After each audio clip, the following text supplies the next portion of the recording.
వేసవి రాకమునిపే ఆ గ్రామాన్ని నీటి సమస్య వేధిస్తోంది. 3 ఏళ్లుగా తీవ్ర నీటి ఎద్దడితో గ్రామస్తులు అల్లాడుతున్నారు. ఊరిలో ఉన్న ఒక్క బోరే 8 ఏళ్లుగా వారికి దిక్కుగా మారింది. ఆ నీటి కోసం యుద్ధం చేస్తే తప్ప దాహార్తి తీరని పరిస్థితి. ఎన్నిసార్లు గోడు వెళ్లబోసుకున్నా నీటి సమస్య తీరకపోయేసరికి ఆ ఊరిలోని 2 కాలనీలు కలిసి ఓ నిర్ణయానికొచ్చాయి. నీటి బాధను కాస్తలో కాస్త తగ్గించుకున్నాయి. కడప జిల్లా మైలవరం మండలం ఎం కంబాలదిన్నె గ్రామమిది. కరువుకు చిరునామాగా నిలుస్తోంది. ముఖ్యంగా నీటి సమస్య తీవ్రంగా ఉంది. గుక్కెడు నీళ్ల కోసం కళ్ళు కాయలు కాసేలా ఎదురు చూడాల్సిన దుస్థితి. గ్రామంలో ఒక నీటి ట్యాంక్ ఉంది. ఊరంతా పైప్ లైన్ ఏర్పాటు చేశారు. ట్యాంకు నుంచి మాత్రం కుళాయిలకు నీరు సరఫరా కాదు. వచ్చిన కొద్దిపాటి నీటిని ఒడిసి పట్టుకోవాలని భావించిన ప్రజలు పైప్ లైన్లకు రంధ్రాలు పెట్టి చిన్న చిన్న పాత్రలతో నీళ్లు పట్టుకుంటున్నారు.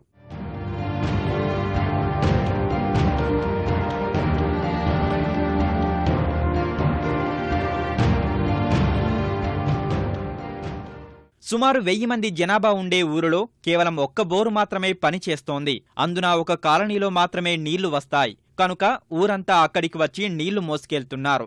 రోజు సాయంత్రం నీళ్లు వదిలినప్పుడు గ్రామస్తులంతా ఒకే చోట చేరడం వల్ల నీళ్ల కోసం మహిళల మధ్య యుద్ధాలు జరుగుతున్నాయి.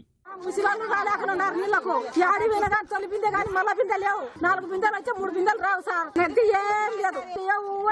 తాగనికి నీళ్లు లేవు సార్. రోజు మాసి రోజు వచ్చాయి. 1 బిందె 2 బిందెలే వచ్చాయి. బొర్ల కాడికి పోతే వాళ్ళు మాకు పైర్లు ఎండిపోతున్నాయి, మేము నీళ్లు పట్టియమంటారు సార్. మాకు 3 సంవత్సరాలు 4 సంవత్సరాలు అవుతుంది సార్. మాకు తాగనికి నీళ్లే అసలు లేనే లేవు సార్. మాకు చాలా ఇబ్బందిగా ఉన్నాయి నీళ్లకు. మేము అందరం కుళాయిల కాడ ఒకరికొరం కొట్టుకుంటున్నారు. దుడ్డు పట్టుకొని కొట్టుకుంటున్నారు. మా పరిస్థితి ఎవరు చూసేది?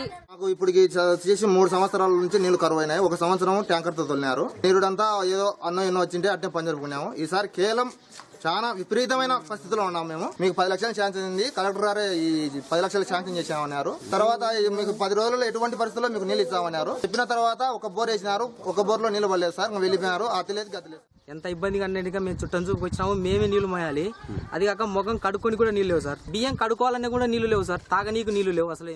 నీటి కోసం కొట్లాటలకు దిగిన చివరికి ఒక్కొక్కసారి వచ్చేవి కేవలం 2 బిందెల నీళ్లు మాత్రమే.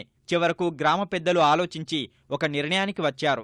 గ్రామంలో ఎస్టీ కాలనీ, బీసీ కాలనీ ఉండగా నీటిని వదిలినప్పుడు రోజుకు ఒక కాలనీ వాళ్లే పంచుకోవాలని నిర్ణయం ప్రకటించారు. బోరు వద్ద ఒకరోజు ఎస్టీ కాలనీ వాసులు పట్టుకుంటే మరో రోజు బీసీ కాలనీ వాసులు నీళ్లు తెచ్చుకోవాలన్న నిబంధన పెట్టుకున్నారు. నెల రోజులుగా ఈ నిబంధన పాటిస్తున్నారు. 10 రోజులుగా భూగర్భ జలాలు తగ్గడంతో రోజుకు 20 ఇళ్ల చొప్పున నీటిని పంచుకున్నారు. ప్రస్తుతానికి ఒక్కో ఇంటికి 3 నుంచి 4 బిందెల నీరు వస్తోంది. ఒక్కో కుటుంబం ఒక బిందెను ఒక రోజు సర్దుకోవాలి. అధికారులను అడిగితే ఈసారి సమస్యను పరిష్కరిస్తామంటూ దాటేస్తున్నారు. గడిచిన 3 ఏళ్లలో ఇప్పటికీ 4 బోర్లు వేపించాము. వాటిలో ఒక బోర్ వచ్చేసి 30 LPCD 30 LPMతో వాటర్ వస్తున్నాయి. కానీ అది కూడా ఊరికి దూరంగా ఉండడం వల్ల ఒక సమస్య. ఇంకొకటి ఏమంటే ఇటీవల కాలంలో జన్మభూమిలో కూడా మాకు పిటిషన్స్ వచ్చాయి. వాటికి మేము తీసుకుని వెంటనే కలెక్టర్ దగ్గరికి తీసుకెళ్లి సత్వరంగా 4,50,000తో 4,50,000తో 2 శాంక్షన్స్ తీసుకున్నాము. తీసుకుని వెంటనే వీళ్ళ సమస్యను పరిష్కరించాలనే ఉద్దేశంతోనే ఒక బోర్ కూడా వేయడం జరిగింది. దురదృష్టం ఏమంటే బోర్లో నీళ్లు పడినట్టు పడ్డాయి. కానీ అక్కడ రాకు చాలా హార్డ్గా ఉండడం వల్ల వేసే రిగ్స్ కూడా చాలా 2 ఫెయిల్ అయిపోయినాయి. కంబాలదిన్న గ్రామానికి 3 కిలోమీటర్ల దూరంలో గండికోటకు నీరందించే గాలేరు నగరి కాల్వ ఉంది. ఆ కాల్వ నుంచి ఎం కంబాలదిన్నెలో ఉన్న చెరువును నింపాలని స్థానికులు కోరుతున్నారు.